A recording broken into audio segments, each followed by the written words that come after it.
जीवन साथी, जीवन भर साथ निभाने वाला, यही सुना था सबसे, मगर कैसा होगा कभी भी नहीं सोचा था। आखिरकार मैं विवाह बंधन में बंधी तो जीवन साथी का अर्थ समझ आने लगा। मेरी छोटी बड़ी गलतियों को माफ़ करना, सब्जी में नमक कम हो तो चुपचाप खा लेना, मेरे व्यस्त होने पर अपने कपड़े भी इस्त्री कर लेना, ये सब उसकी अच्छी आदतों में शुमार था। खामोश रहना उसकी सबसे बड़ी खूबी थी। चाहे मैं जितना भी चिल्ला लूं, उनकी नज़र में मैं एक छोटे बच्चे की भांति थी जो नादान है।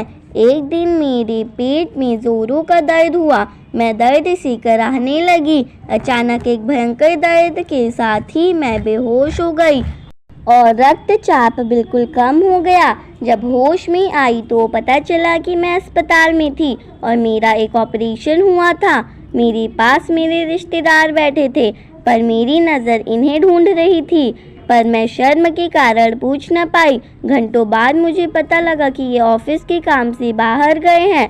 मैं बहुत रोई। इनकी लापरवाही देखकर इनसे बात करने की इच्छा खत्म हो गई।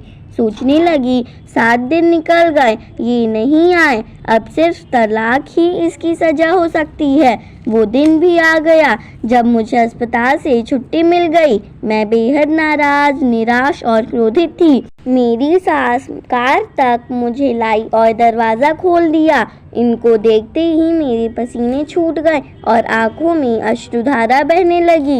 ये बेहद बीमार लग रहे थे।